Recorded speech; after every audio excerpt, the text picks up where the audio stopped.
Hi there, my name is Aaron Short and welcome to my YouTube channel, and today I'm talking about the PodGo from Line 6. So the PodGo has been out for a little while now. I'm sure you've seen many reviews and videos about it, but I wanted to give my 2 cents on it. I didn't review it in the beginning because honestly I had some freezing issues, and there was an update from Line 6 about 2 weeks ago, a firmware update that fixed all of my issues.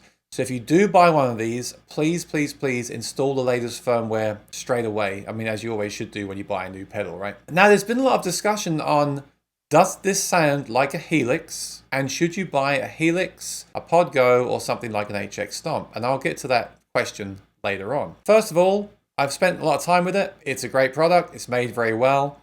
It costs around $450 in the US, so it's a great price. It does have most of the sounds in there from the Helix. It doesn't have all the ins and outs, but it's smaller and lighter and cheaper, of course. So do look at the manual and see if it has the ins and outs that you need. It certainly works fine going straight into a PA system or into an amp, which is how I often use these pedals. So it works great. The main thing for me is it's very portable and it's affordable, so you can fly with it and take it to bars and not worry about it too much. The lightweight is great, especially if you're an acoustic player. It's a really good format for an acoustic player, especially if you use a volume pedal because it has a built-in expression pedal. Now, what are the differences between this and the Helix? And first of all, do they sound the same? Well, the track that I played at the start of the video was made with PG Music's Band in the Box that I use for most of my tracks. If you want to check the software out, there's links below in my description. I do use affiliate links, so I do get a small commission at no cost to you if you buy with my links. Please consider using them because it helps support my channel and I really would appreciate it. PG Music's Band in the Box is awesome and I use it every day. I absolutely love it. The guitars on that track at the start were made with PodGo and I honestly think they sound really good. They're actually presets that I tweaked very minimally and they sound awesome. The recording sounds great. I'm very happy with it. Does it sound like a Helix? Yes, it does. In my opinion, it's not exactly like a Helix, but it sounds very close. I would never tell the difference. So what are the exact differences? Now I do have a list of them. At time of recording this video, I have a list that I found on the Facebook group. If you're not a member of the Helix Facebook group, please join. It's a great resource full of great people. And this is what I found. These are the exact differences and I'll go through them quickly.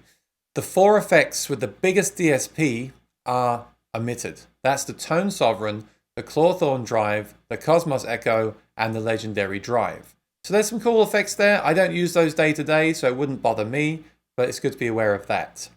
It also says it likely means that any future models that are similar size will not be there, including pitch shifting. So that's important. We'll talk about that later on. Distortions, pitch, and dynamics are mono only. All other effects are stereo only.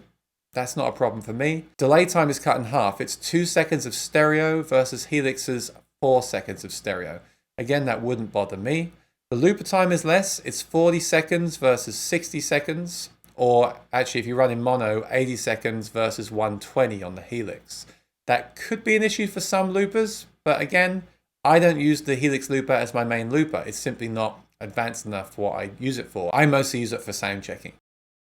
Here's one for you acoustic players out there. This would make a great acoustic board, and the variable analog impedance is removed. It's fixed at 1 mega ohm, which is absolutely fine. There are some pickups like the K&K for acoustic guitars that may benefit from a lower impedance, but again, not a deal breaker. Most of those things that you would use that for can be achieved with EQ. So it doesn't bother me as an acoustic player, but again, some people might miss that. The guitar in dynamic range is slightly less, but again, you're not going to notice it. It's nothing you will notice. The PodGo's latency is a bit higher than HX Stomp and HX Effects, but actually slightly lower than the floor because there's less DSP, there's less latency. That's a good thing. That's really cool. And one more thing, the PodGo's models are fully optimized. They will likely not receive future improvements that affect the DSP, but HX models may receive improvements. This is another important point for later on. So as you can see, no deal breakers there. Obviously, it has less ins and outs. It has 4 blocks that you can change, some blocks that you can't change. Honestly, for most people, you can make great patches with this that will suit any cover gig, original gig. It works great into an amp, and you can plug it into an amp 4 cable and use it for your effects, which is how I use my Helix. And it sounds great, and it's very versatile. For the money, it's amazing. I've played several products in this price range, and there's some really cool ones. There's ones that have acoustic simulators, touch screens, things like that. But they often have issues. The ones I've tried can be noisy, unreliable, and feel kind of cheap. This product is made really well and is reliable, I'm sure. Line 6 made great stuff. So I have no problem recommending this pedal to anyone, whether you're a student or on a budget, or if you're a professional that wants some effects for your amp and you know what you need. That's really the key here. You need to know what you need. Because once you buy this, you can't really add to it. You can add other pedals around it, but once you buy this, you might miss not having more stuff. That is where, for me, the Helix floor and the Stomp come in. Maybe you want to use more MIDI stuff, and something like the Stomp would suit you better. And for me, I've been recommending lately that people just buy the Helix floor if it's within your budget and the weight is okay for you, because it is big and heavy, let's face it, but it's an all-in-one. It gives you so many buttons, ins, outs, DSP, and blocks. And most importantly, this is my point, we know that 3.0 is coming, and we know that pitch shifting is coming. If that's important to you, you need to consider the Stomp or the floor, because the PodGo is not going to get it. There is a pitch shifter in there, but it's not going to get the new stuff. And of course, 3.0 won't only be about pitch shifting. It's going to have other stuff. And I hope personally, because I love the Helix as a platform, it's amazing, it's so easy to use, it's a great controller. I use it 4-cable method.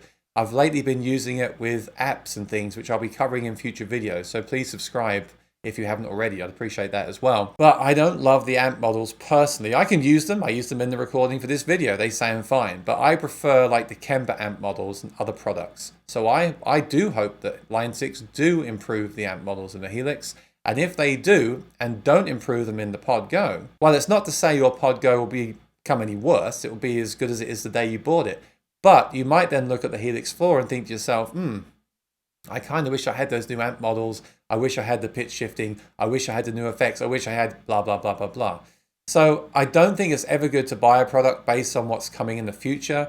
But in this instance, because we know that 3.0 is coming, maybe you should consider the Stomp or the Helix floor. Personally, I feel like the Stomp, the PodGo, it's a different family, but the Stomp, the PodGo, the HX Effects, they're all just spin-offs of the floor. The Helix floor is an awesome product. The only downside is it's kind of heavy, but it gives you everything you need to expand into the future. If you want to buy a Variax, it's got the Variax port. If you want to sing through the product, it's got a mic input. It's a really great product. And I've lately been telling people, hey, if you can fit into your budget, just get a Helix floor. I think we've got good things coming. This is all a guess and based on what I've been seeing online, but something to consider. Is the PodGo a bad idea then? No, as long as you know what you need from it.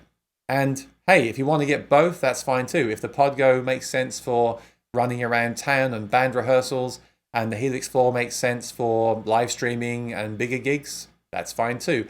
Again, just remember that whereas right now the PodGo is here and the Helix is here, this could happen over time. And you might then want to use the Helix all the time. I don't know, that's just a thought that I have. So, did you buy a PodGo? If you did, please write in the comments how you like it. Have you bought a PodGo and upgraded to a Helix? I'd be interested to know. What are you looking forward to in the future? I'd like to know that as well. If you haven't already, please subscribe. I do have more content coming. I'm definitely going to cover the acoustic guitar with the PodGo. I think it's a great match for acoustic guitar. And I do have some pretty cool videos coming on, some experimental kind of stuff I'm working on with using apps and other external things with my Helix floor. And of course, when 3.0 drops, I'll be going live and covering that as well. So thanks for watching. I really appreciate it. Check out the PodGo and please subscribe to the channel, and I'll see you in the next video. Bye-bye.